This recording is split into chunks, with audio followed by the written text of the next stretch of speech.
Jhaartael the X with his first wife Aranor, hailing from Brehrinra where she grew up, a countess's daughter. Although the couple put on a good show to the public, the marriage was not a happy one. When Aranor couldn't seem to get pregnant, Jhaartael announced that his wife was cursed, and she fled home to Brehrinra.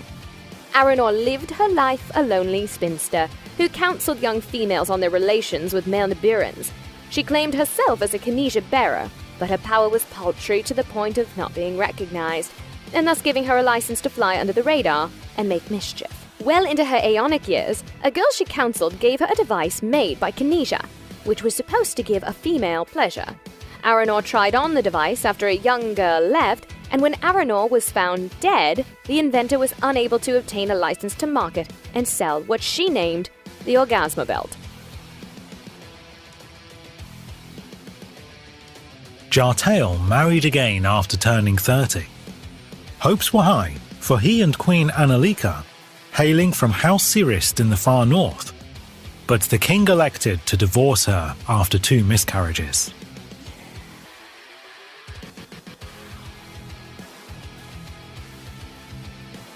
Turning 35 and his royal work down to a science, Jhaartael quit his research job at the Valian University, Department of Biology, and married again. The couple were happy, and soon Queen Alahei was expecting. The king gave Alahei leave to visit her baronial family in Lashane, and off she sailed on the newly launched NSS Valmaxian. The ship capsized deep at sea during a dire winter storm, and the queen and unborn Lagati were never recovered. In the weeks following Jhaartael's loss of his much-loved queen, he falls into a well of despair and determines to end his life. After consuming a large portion of belladonna, the king becomes violently ill and hopes for life to end with haste. After long hours and well past the time he ought to have expired, Jhaartael panics and calls for medics. The medics arrive, accompanied by a Kynesian-bearing nurse who specializes in purging poisons. While treating Jhaartael, she diagnoses his previously undisclosed hedge powers. The king is highly resistant to most forms of poisonous plants and herbs. Her name is Frida, and she becomes Jhaartael's 4th wife. Following Jhaartael's recovery from the intended suicide, Frida has to recover his physical fitness, much of it lost sitting at a desk and performing the duties of a working royal. An interesting fact about the era of Frida was that she was only referred as the queen by members of the royal household. She was the only commoner ever to marry a Nibiran king, and this made Jhaartael very unpopular with the nobles. To make things worse, many members of parliament suddenly were with the aristocrats. Frida not being accepted by the ruling classes of Nibiru begins making Jhaartael bitter toward the nobles and as well the elected representatives of his subjects. The king's personality undergoes a transformation as he studies the rule of King Jhaartael the X. His grandfather, who united Nibiru by war and then spent a long life ruling as an unconditional autocrat. Seeing the writing on the wall, Frida begs her husband for a divorce and a return to her former life. Frida is given her way and returns to Valian to begin anew her career as a nurse. With the need to produce an heir still unmet, Jhaartael agrees to a marriage with a young daughter of the Eadhalteth barony. I am not going to consummate this phony marriage. What have I gotten into now?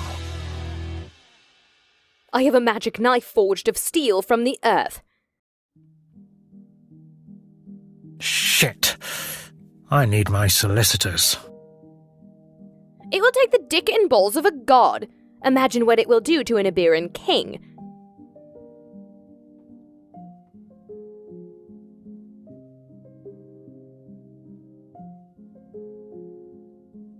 This one is going to kill me, whether touch or no.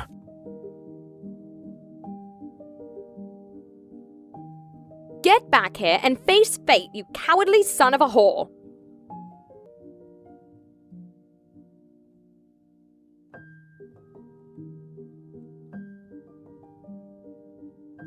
Not all noble families are sending forth unwilling daughters.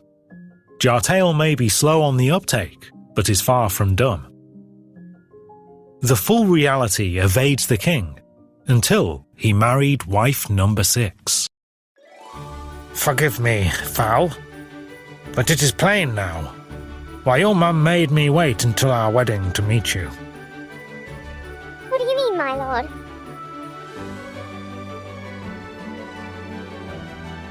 How many years are you?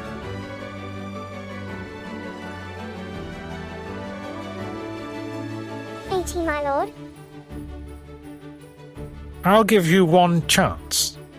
Are you sure about your age? I'm certain Mum told me it was my age. Clever answer. What was the last year you completed in school? I was to begin 7th cycle, but now I've gotten married instead. At least you are honest. Oh yes, I'm the daughter of a very important earl, and I'm proud to have betrothed my king today. So, you are 12, or maybe 13? The former. By the gods, you are but a child. Not so, my lord. I've begun coursing this past year. If you were a proper and decent age to be my queen, we would not be having this discussion. My lord, no! My eggs are easily parted to deliver you all the heirs you need.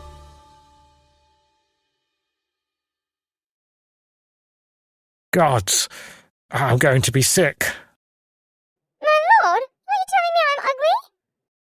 No, I'm saying you're too young. But it's not true. I've begun coursing and Mum says I'm ready. Listen to me, Fowl.